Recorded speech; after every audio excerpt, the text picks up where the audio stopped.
The fire pops. The cabin smells like pine and old smoke, and the mug in my hands keeps my fingers warm. Outside, winter presses against the glass like it wants in. Here's the thing, brothers. Leaving the battlefield does not mean the fight is over. Sometimes silence is the loudest threat. Sometimes the safe zone is just a place the danger has not reached yet. That night in Duluth, the cold followed people indoors. A small diner, warm lights, tired faces. Then Roy "Riot" Maddox and his crew walked in smiling like wolves. A phone on the counter started watching. A dark SUV waited outside. So I'll ask you straight. When you get shoved into a corner, do you run or do you hold the line? Ethan Cole was a former Navy SEAL. Ethan Cole did not swing first. Ethan Cole did not give them a show. Atlas, a black and tan German shepherd, stayed quiet and made grown men hesitate. Sarah Whitaker trembled by the window while Mia Whitaker fought to keep her steady.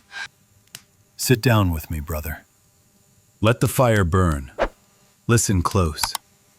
This one is about surviving the moment and becoming the guardian when the past comes knocking. The lake wind never forgets.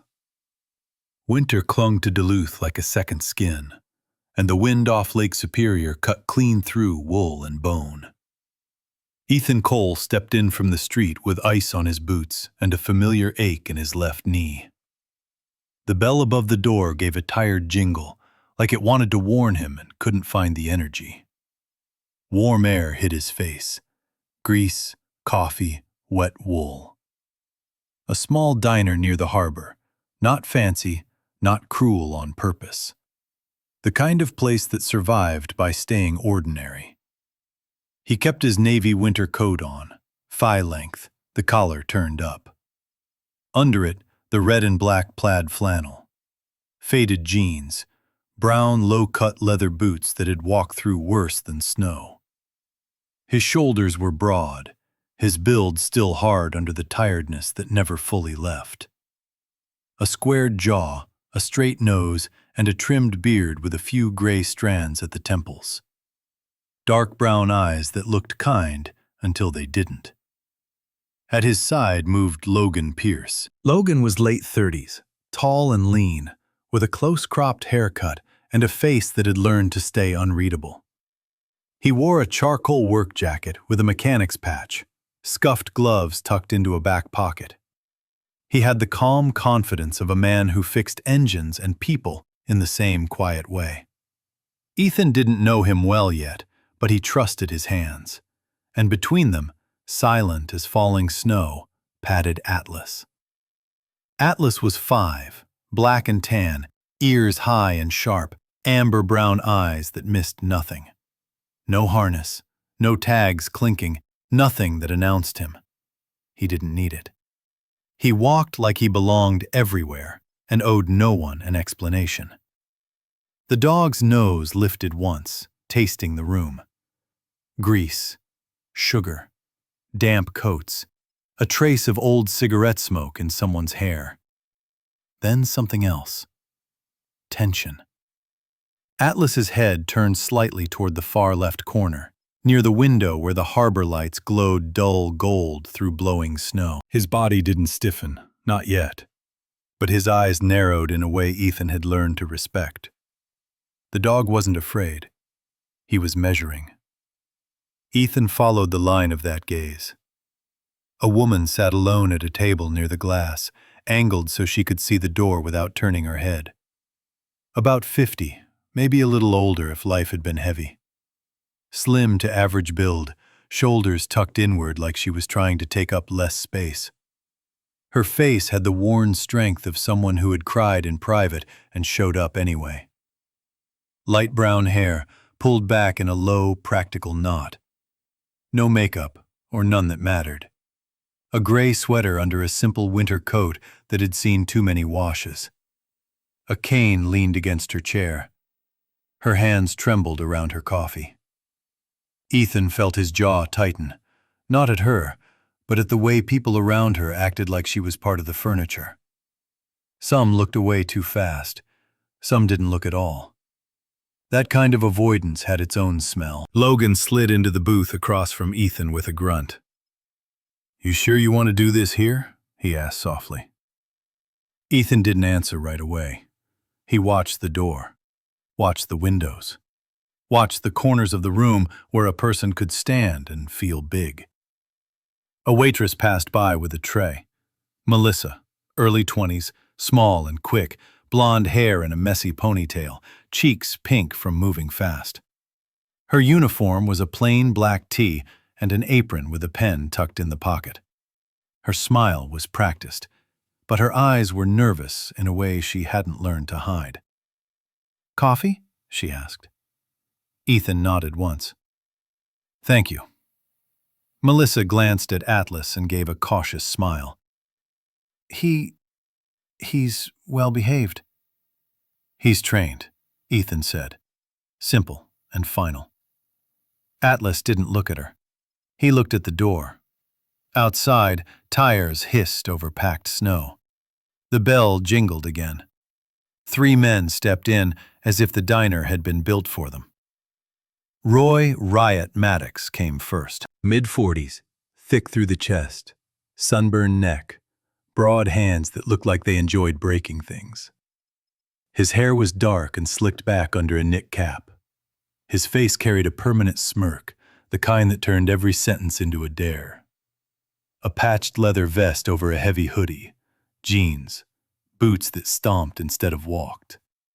He had the posture of a man who wanted the room to move around him. Behind him was Cal Crow Harlan.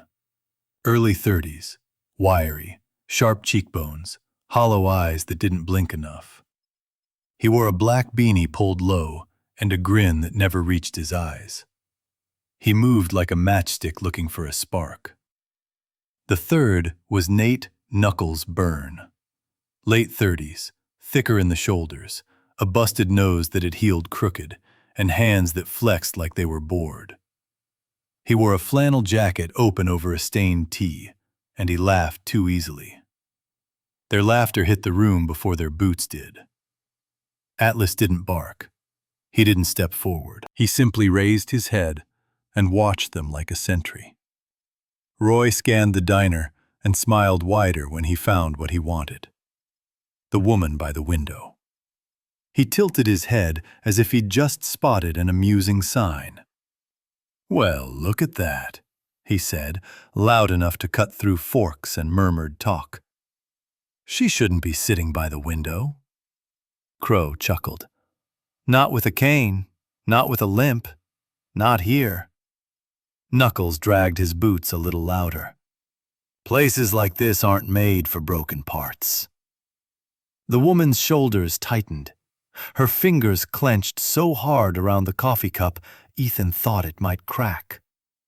Her eyes darted once to the exit, then back down. Fear doesn't always look like screaming. Sometimes it looks like becoming smaller. Ethan felt his left knee throb, not from the cold, but from memory. He'd seen men like Roy in different uniforms, different flags, same hunger for dominance.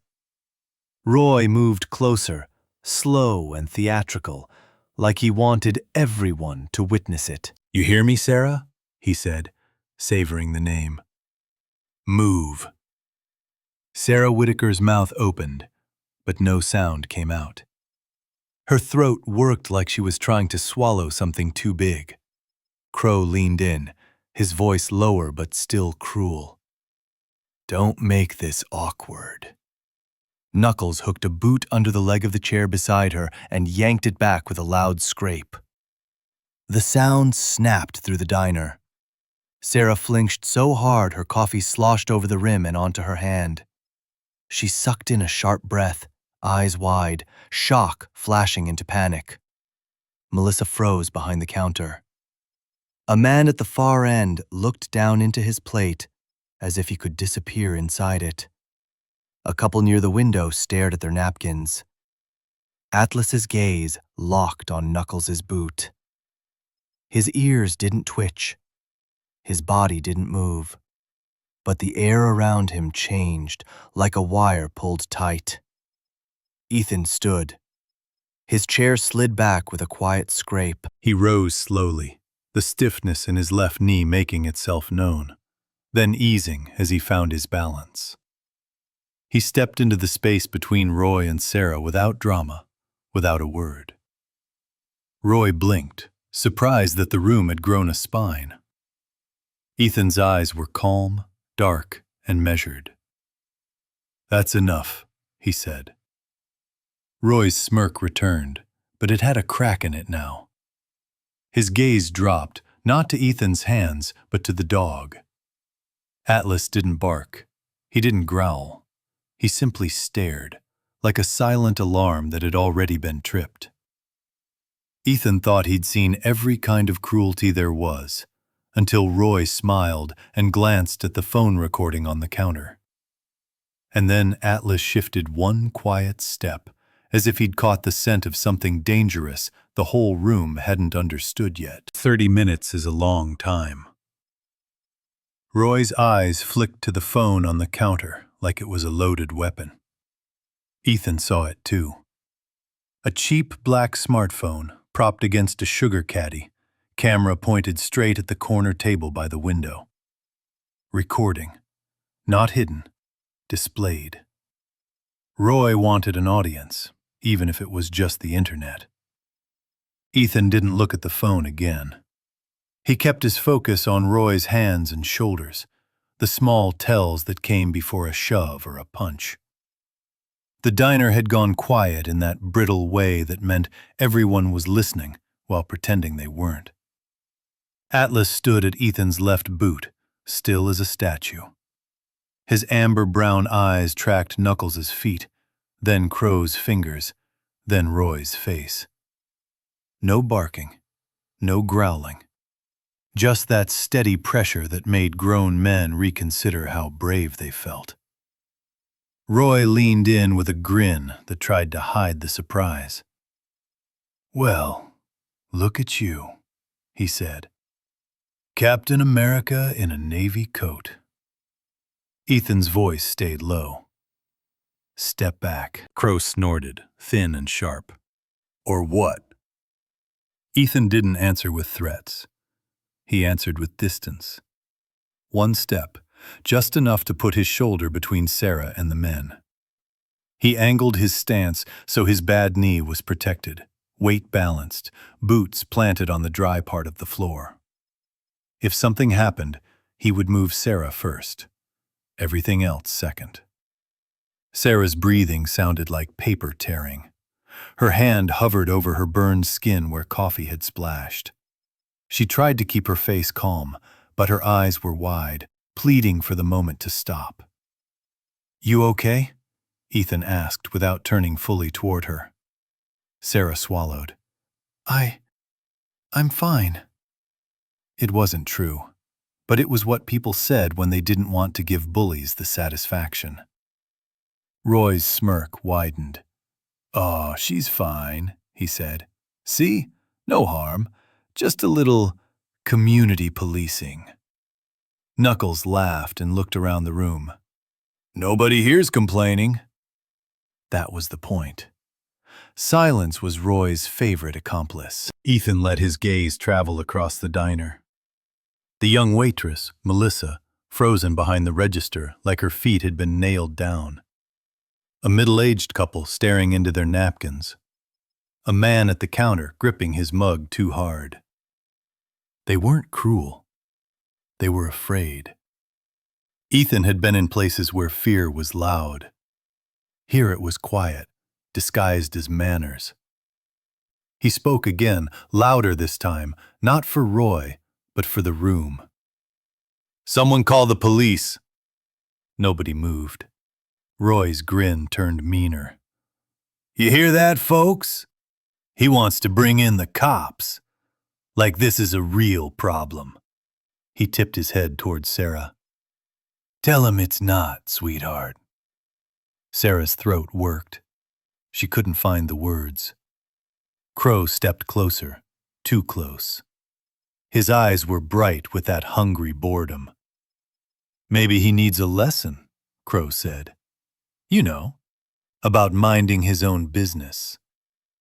Atlas shifted his weight, a single quiet adjustment. Not forward, not back. Just enough to show Crow he was being measured. Crow's confidence stuttered for half a second. He saw what Ethan saw. A dog like that didn't bluff. Roy noticed it, and something in him twisted. He wanted control back. He wanted the story to be his again, for that phone on the counter. "Hey," Roy called, voice booming. "Everybody look! This hero thinks he runs this place now." He pointed at Ethan's coat, at the flannel beneath it like it was evidence. "What are you, some kind of soldier? You gonna salute her too?" Ethan didn't flinch. "Navy SEAL," he said, calm. The words landed like a heavy object dropped on a table. A few heads lifted. Melissa's eyes widened. Sarah's mouth opened in surprise, then closed again, as if the reality of help felt dangerous. Roy laughed too loudly. "Oh, that's rich." He leaned toward the phone and made a show of it, like he was speaking to an invisible crowd. "A Navy SEAL in Duluth, saving the day. You hear that, Internet? You're watching a legend." Ethan's mind ran through options. If Roy wanted a clip, Roy wanted Ethan to swing first. Wanted a headline. SEAL attacks local biker. Wanted the story to flip. Ethan knew better than to give him that. He glanced at the counter. A small metal napkin dispenser. Hot coffee pots. A line of glass pie cases. Plenty of objects that could become weapons if a man was desperate.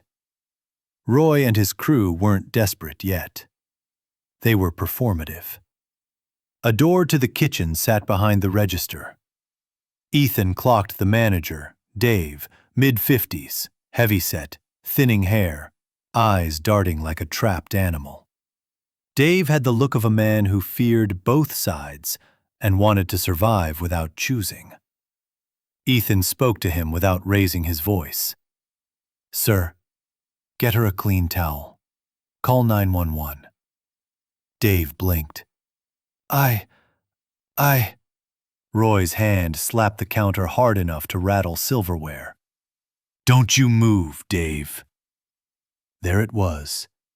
The leash Roy used on everyone. Dave froze again, shoulders rounding. Sarah made a small sound, half breath, half sob. She stared at the floor like it might open up and swallow her. Ethan felt something sharp in his chest. Not anger. Not yet. Something colder. He lowered his voice for Sarah alone. "When I tell you, you roll toward the kitchen door. Don't look back." Sarah's eyes snapped to him. "I can't." "You can," Ethan said. "One movement. That's all." Atlas looked at Sarah, then at Ethan, as if he understood the plan and accepted it.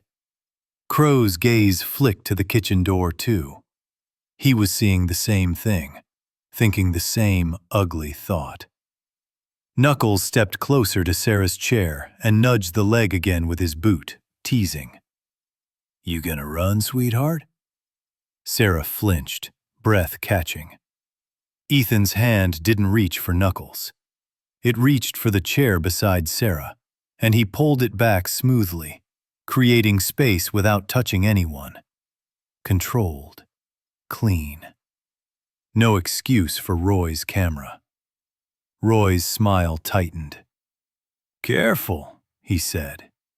"You touch my guys and you'll regret it." Ethan met Roy's eyes. "You already crossed the line." Roy leaned in, voice dropping, almost intimate. "Lines are for people who can enforce them." He nodded toward the phone, then toward the room. "This town knows who I am." Ethan's gaze slid past Roy to the window. Snow spun outside, the streetlights turning it into glitter. A truck idled at the curb, exhaust puffing like breath. Someone out there had a clear view of the diner entrance. Ethan didn't see the driver's face, but he saw the posture, the stillness. Atlas saw it too. His ears lifted a fraction. Inside, Roy was still talking, still performing. "What you gonna do, Seal?" he said. "You gonna make a speech? You gonna cry about respect?" Ethan didn't answer. He was listening. Under Roy's laughter, beneath the hum of the heater, there was a new sound. The faint crunch of boots on snow outside the door. And then a second sound, softer, unmistakable. A phone vibrating on the counter. Not Roy's, but Dave's. Dave stared at it like it might explode. Ethan's eyes stayed on Roy. "Pick it up," he told Dave. Roy's head snapped around. "Don't you dare!" Dave's hand trembled. Atlas shifted one quiet step, his gaze lifting from Crow's hands to the entrance, as if the real threat had just changed shape. Ethan held his ground, calm as stone, and waited to see which fear would win first. The first contact. Dave's phone buzzed again, a small sound that felt louder than Roy's whole act. Ethan didn't take his eyes off Roy. "Pick it up," he said, voice steady. Roy stepped closer, shoulders squared, using his body like a wall. "He's not picking up anything," Roy said. "This is my room." Ethan measured the distance without looking down. Roy was 2 steps away. Crow was slightly behind Roy's right shoulder, angled toward Ethan's blind side. Knuckles hovered nearer Sarah's chair, close enough to grab her arm or tip the chair if he wanted. Melissa stood behind the register, hands locked around a towel she hadn't moved to offer. The kitchen door was 5 yards behind Dave, half blocked by a rolling cart. Ethan cataloged it all like a map. In training, they'd called it building a picture. A clean mental snapshot of who could hurt you, where they stood, what they could reach, and what you could control. Atlas built the same picture faster. His ears were up. Not aggressive, alert. His amber-brown eyes flicked to the entrance every time the wind rattled the glass. Then back to Knuckles. Then back to Ethan, waiting. Dave's fingers hovered over the phone like it was a live wire. Roy snapped, "Don't you dare." Dave looked at Ethan, then at Roy, then down at his phone. His face was pale, sweat shining at the hairline even in the cold. Ethan softened his tone just a fraction. "Sir," he said to Dave, "you're not alone. Answer it." For a second, Roy's confidence wavered. Not because Ethan was loud, because Ethan was calm. Men like Roy fed on panic. Calm was a kind of threat. Dave's thumb swiped. "Rusty," he began. Roy lunged. It wasn't a full attack. It was a correction. A bully's instinct to snatch control back before it slipped away. Ethan moved. 1 step forward, inside Roy's reach, not away from it.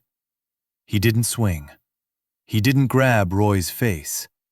He didn't do anything that would look like a fight on that phone camera. He simply intercepted Roy's forearm with his own. A hard block, timed to the moment Roy's hand came up. The contact sounded like wood hitting wood. Roy's eyes flared in surprise. Ethan's left knee protested as he shifted weight, but he kept it protected, turning his hips so the strain stayed off the joint. His boots didn't slide. He'd chosen the dry patch of floor on purpose. "Stop," Ethan said. Roy tried to yank his arm free. Ethan didn't hold on. He didn't need to. He changed the angle. A simple rotation of Roy's wrist, Controlled pressure, just enough to redirect. Not break, not injure. Just make Roy understand he didn't own the space between them. Roy hissed, more from wounded pride than pain. "You touch me again, and you're done." Ethan's eyes didn't change. "Back up." Crow stepped in fast, like a spark catching. He swung for Ethan's ribs with a short punch, sloppy but eager. Atlas moved before Ethan did. Not a bite, not a bark. Atlas surged a half-step forward and planted himself at Ethan's side, chest out, head level with Crow's waist, eyes locked. A warning in pure posture. Crow froze mid-motion, fist still raised, as if his brain finally noticed the animal directly in front of him. Ethan used that pause. He shifted his stance and caught Crow's wrist with a firm grip, turning it down and away. He didn't slam Crow. He didn't throw him. He guided the arm toward the counter, pinning it there with a flat palm. Controlled force, minimal movement, no extra violence.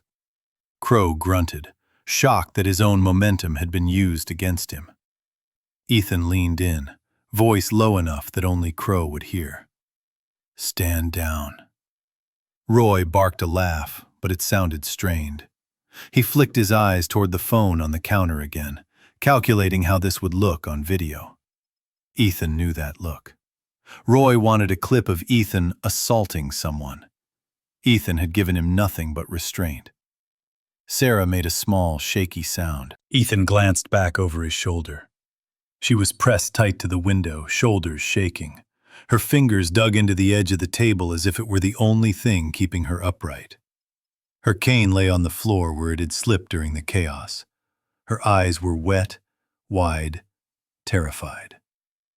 Ethan spoke without turning fully. "Sarah, on my signal, you roll to the kitchen door." "I can't," she whispered. "You can," Ethan said. "One movement."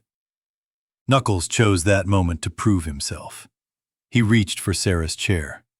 Atlas's gaze snapped to his hand so sharply it was like a spotlight. Knuckles hesitated, then forced a grin. "Dog doesn't scare me." His voice did not match his hands. His fingers hovered, uncertain. Ethan's eyes stayed on Roy, but his mind tracked Knuckles by reflection in the pie case glass. He didn't need to look directly.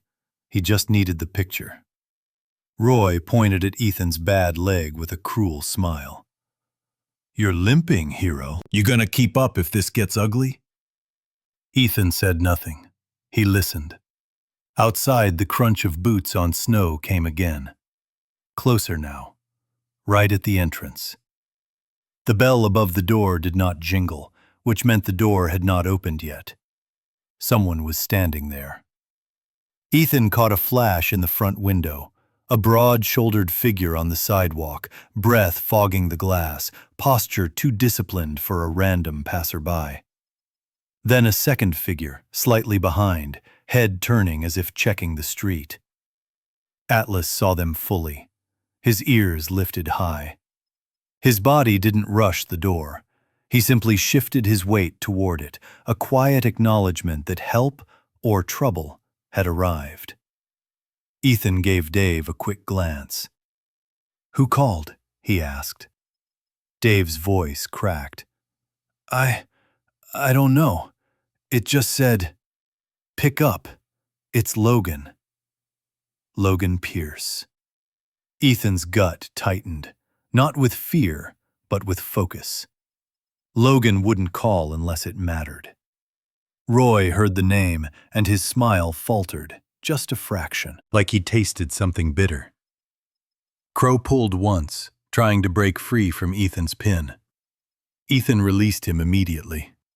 No lingering, no punishment, just control, then space. He stepped back one pace, hands open, palms visible. A non-threat that still felt like a warning. Roy stared, confused. "That's it? You're done?" Ethan's eyes flicked to the front door. "Not yet," he said. The diner lights hummed overhead. Snow swirled past the window like ash. Somewhere outside, a car door shut with a heavy, deliberate thump. Roy's phone on the counter kept recording. And then the bell above the diner door finally rang. What the camera didn't catch. The bell over the door rang, and cold air rolled in like a living thing. Two men stepped through the snowlight. The first was Logan Pierce, late 30s, tall and lean, jaw set, eyes steady. His charcoal work jacket was dusted with powdery snow, and his boots left wet prints on the mat. He carried himself like a man who'd once worn a uniform and never fully took it off, even when the clothes changed. Behind him came another veteran-built man, early 40s, broad through the shoulders, with a close-shaved head and a scar that ran from cheekbone to jaw. He wore a plain winter coat, no logos, no patches, but his posture was crisp, a quiet kind of authority. Roy's grin flickered. It was small, but Ethan saw it. Recognition. Not friendly, not pleased. Logan's eyes swept the diner in one clean pass. Door, corners, hands, faces. Then he looked at Ethan and gave the smallest nod, a confirmation that he'd read the situation correctly. Atlas watched Logan, then watched the second man, then settled his gaze back on Knuckles like he was keeping the most dangerous object in the room under glass. Logan moved toward the counter and stopped beside Dave, not touching him, but close enough that Dave's shoulders dropped half an inch. Safety by proximity. "You answered," Logan said. Dave swallowed. I didn't know what else to do." "You did the right thing," Logan replied. His voice was calm, almost gentle, but it carried. It made the room lean in. Roy cleared his throat as if he could reset the moment. "Logan Pierce," he said, loud, bright, false. "Didn't think you still came around here." Logan didn't give him the satisfaction of surprise. "Didn't think you'd be dumb enough to film yourself," he said, glancing at the phone on the counter. Roy's eyes darted to the device like he'd forgotten it was visible. Then he leaned into his act again. "Oh, it's just a little fun. Everybody's sensitive these days." Ethan's gaze stayed on Roy's hands. Roy's right thumb kept brushing the edge of his vest pocket. Not nervous, habitual. Like a man used to having something there. A weapon? Maybe. Or a remote. Ethan had learned to respect small habits. They were the first honest things a liar showed you. Logan's second man stepped forward into the diner's center aisle, slow and deliberate. His name was Marcus Hale, early 40s, thick neck, hands like clamps. Face calm in a way that made Ethan think military police or security, the kind that handled problems before they became news. His coat was plain, his haircut too clean for a man who didn't care. His eyes were flat, scanning, measuring. Marcus looked at Sarah by the window. His expression softened just a touch, then hardened again as it landed on Roy. "This is her?" Marcus asked quietly. Sarah's chin trembled. She tried to speak, but her mouth wouldn't cooperate. Mia burst through the diner door at that moment, cheeks flushed from the cold, dark hair blowing loose from a ponytail. Mid-20s, slim, wearing scrubs under a puffy jacket, a stethoscope peeking out like she'd come straight from the hospital. Determination lived in her eyes, but so did exhaustion. "Mom," she breathed, rushing towards Sarah.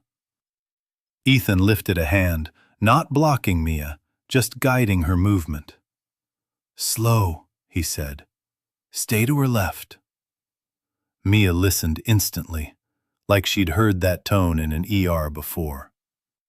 Atlas shifted to make a clear lane, body angled to keep Knuckles away from both women. Still silent, still watching. Roy rolled his shoulders, making a show of being relaxed. "Look at this," he said, spreading his hands. "A reunion.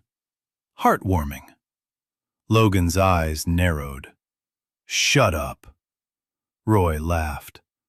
"You can't tell me what to do." "Actually," Logan said, "today I can."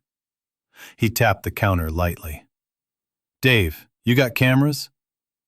Dave hesitated. "Yes, on the ceiling. And the register area."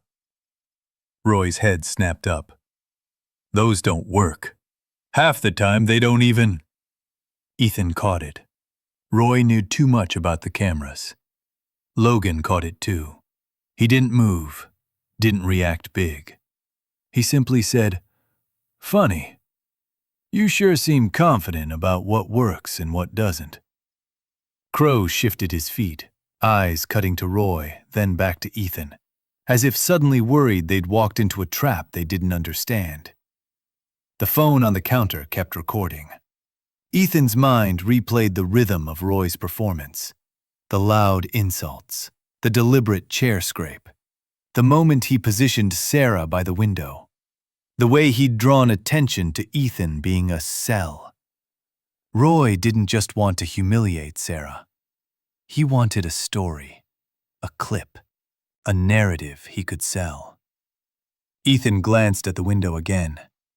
Outside, the street was slick with ice, and the harbor wind whipped snow into spirals.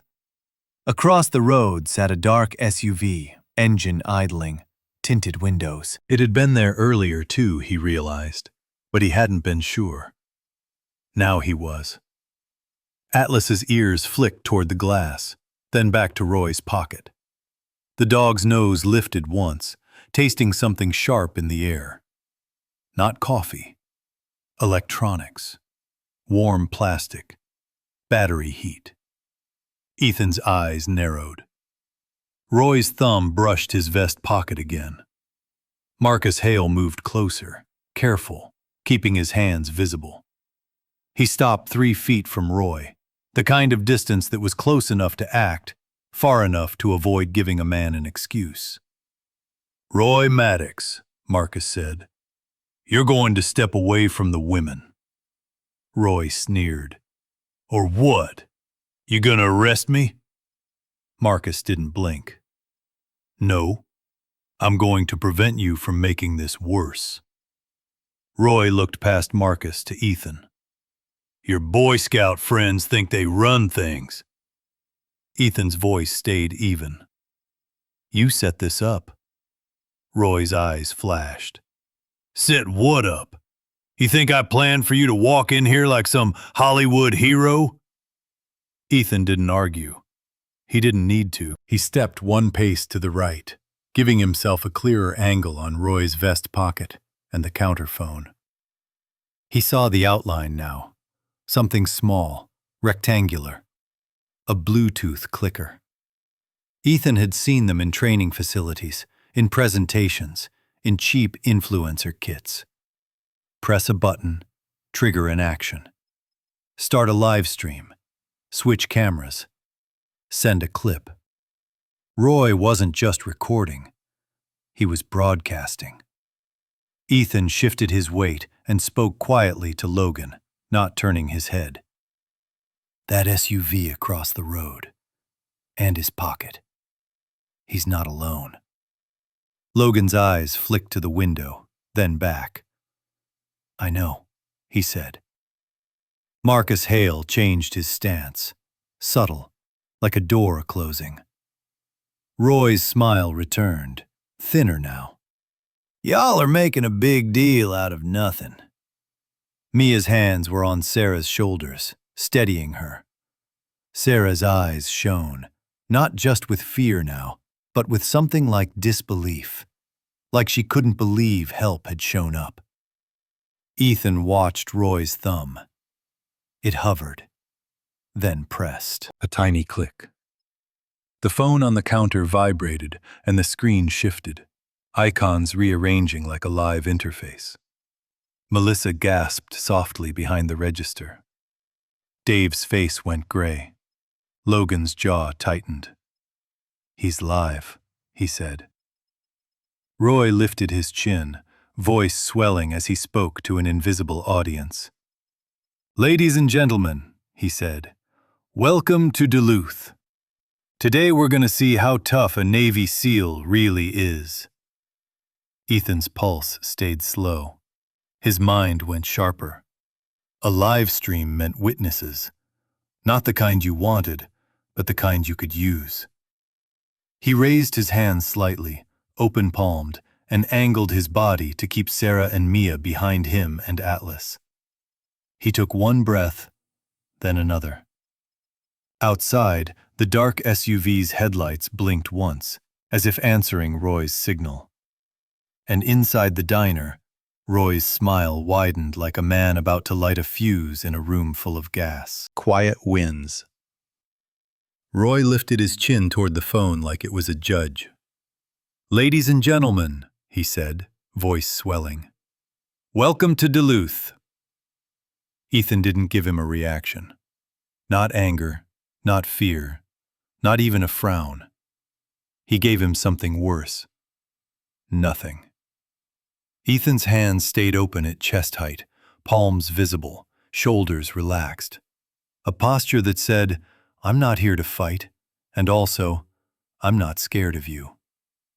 He shifted half a step to keep Sarah and Mia behind him, the angle precise so the camera could see his restraint clearly.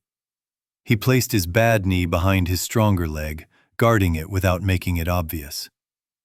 Atlas stood at Ethan's left side, black and tan coat catching the diner's warm light, ears up, eyes steady.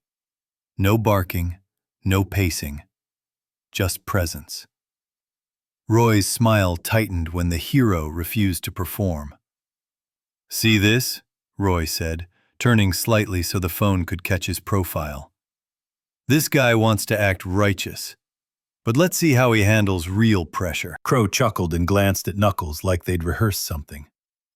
Knuckles shifted closer to Sarah's chair, hand hovering. Atlas's gaze snapped to that hand like a spotlight. Knuckles froze. Roy noticed. He hated that a dog could steal control from him without making a sound. Ethan's eyes flicked once to the dark SUV outside. Headlights dim, engine idling.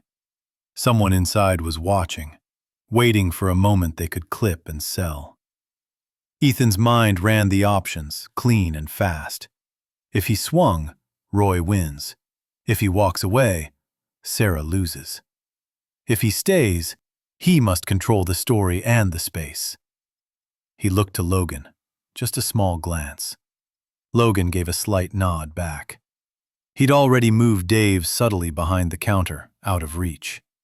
Marcus Hale stood in the center aisle like a closed door. Ethan spoke calmly, loud enough for the phone to catch every word. "Roy," he said, "you're live. That means you don't get to edit what happens next." Roy laughed. "Oh, I will." "No," Ethan said. "You won't." He turned his head slightly toward Melissa behind the register. "Ma'am," he said, "hit record on the ceiling cameras. Then back away from the counter." Melissa blinked, startled by being addressed like she mattered. Then she moved, fast, tapping at the monitor. Her hands shook, but she did it. Roy's eyes flashed. "Those cameras don't," Logan cut in, voice flat. "They do." Roy's jaw clenched. Ethan continued, steady as a metronome.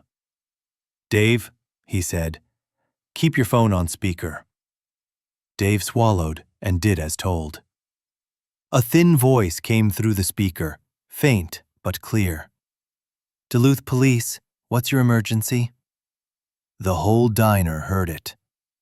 For the first time, Roy didn't own the room's sound. Roy's grin tried to return, but it couldn't find its place. "You calling the cops on me? On a live stream?" he said, almost incredulous. Ethan kept his eyes on Roy's hands. "You wanted witnesses," he said. "Now you have them." Outside, the SUV's headlights blinked again. A signal. Roy's thumb brushed the clicker in his pocket as if to trigger something else. Marcus Hale shifted his stance, weight balanced, hands still visible. "Roy," Marcus said, calm, "keep your hands where they can be seen." Roy sneered. "Who the hell are you?" "Someone who doesn't need to explain himself," Marcus replied. Crow's impatience finally snapped. He moved fast toward Ethan, not with a punch this time, but with a shove aimed at Ethan's chest. A shove that would look good on camera if Ethan responded badly. Ethan didn't step back. He pivoted.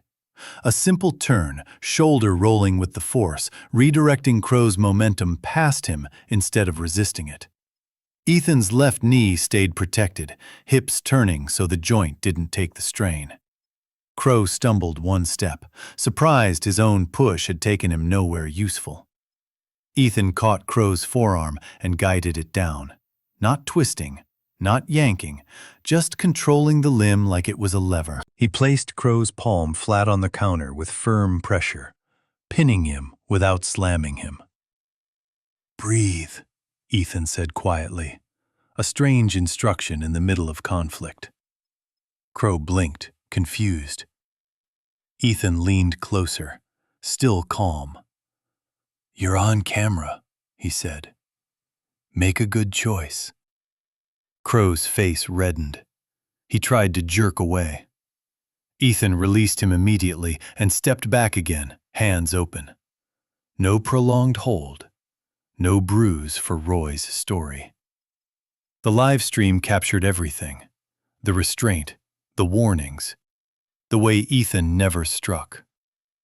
Roy's plan was dying in real time, and he could feel it. So he changed tactics. He snapped his fingers at Knuckles. "Do it." Knuckles hesitated. Roy's voice sharpened. "Now." Knuckles reached again toward Sarah's chair, fingers hooking the armrest as if to tip it just enough to make Sarah panic, to make Ethan lunge. Atlas moved. One step. Not to attack, to block. Atlas slid between Knuckles and Sarah with the smoothness of something trained by instinct and loyalty. His body became a wall. His eyes locked on Knuckles' face, steady and unblinking. Knuckles swallowed. His tough guy grin evaporated. "Move your hand," Ethan said. Knuckles didn't. Ethan didn't rush him. He didn't grab him. He spoke to the room, to the phone, to every witness who had stayed silent too long. "That's a disabled veteran," Ethan said, voice controlled but carrying. "She's not your entertainment." Sarah's breath hitched behind him. Mia tightened her grip on her mother's shoulders, and for the first time, she didn't look like someone bracing for the next hit. She looked like someone realizing the rules had changed. Roy's eyes darted around the diner. He saw the police dispatcher still on speaker. He saw ceiling cameras recording. He saw Logan watching the phone screen like a hawk, ready to save the footage. He saw Marcus Hale standing steady, close enough to intervene. Then Roy saw something else. A man at the counter stood up. Late 60s, a Vietnam veteran cap pulled low, face lined like old wood, hands trembling slightly as he lifted them into a quiet salute. No words, just respect. That one movement broke the spell. A woman in a winter scarf rose from her booth, jaw tight, eyes wet. A delivery driver near the door stood too. Then a young guy in work boots. Then Melissa behind the register, standing taller than she had all day. The diner filled with people on their feet. Roy looked smaller with every second. His live stream chat, if it existed, was not cheering him now. Ethan didn't need to see it. He could feel the shift. Roy's thumb tightened on the clicker as if he could rewind reality. He pressed it again, frantic. The phone screen glitched, then steadied. Logan leaned in and smiled without humor. "Too late," he said. "It's saved." Roy's face drained. Sirens sounded faintly in the distance, growing closer through the wind. Crow backed toward the door. Knuckles pulled his hand away from Atlas, as if the dog's fur had burned him. Roy's mouth opened, but no clever line came. Ethan stepped aside just enough to let the police see Sarah and Mia clearly when they arrived, and to let Roy's crew realize there was no exit where they stayed heroes. Officer Jenna Reyes came in first, cheeks red from the cold, eyes sharp. 2 more officers followed. She took in the scene in one sweep: the phone, the ceiling camera, Sarah's shaking hands, Roy's vest, the clicker. Then she looked at Ethan. "Did you touch anyone?" Ethan answered with the truth. "I prevented harm." Jenna nodded once. "Good." Roy sputtered. "This is a setup." Jenna cut him off. "Save it." She pointed at the counter phone. "That yours?" Roy's lips tightened. Logan lifted the phone slightly, careful not to smear prints. "He went live," Logan said. "And we have the store cameras, too." Jenna's gaze hardened. "Great. Makes my job easier." Roy's shoulders sagged. Not from guilt, from losing. As officers guided Roy and his crew toward the door, the diners stayed standing. Not shouting, not clapping. Just watching with quiet, shared certainty. Atlas remained beside Ethan, calm as ever. Sarah finally spoke, voice thin. Why did you stay?" she asked Ethan. Ethan looked at her, and his eyes softened in a way Roy would never understand. "Because I've seen what happens when good people look away," he said. "And I don't do that anymore." Mia swallowed hard.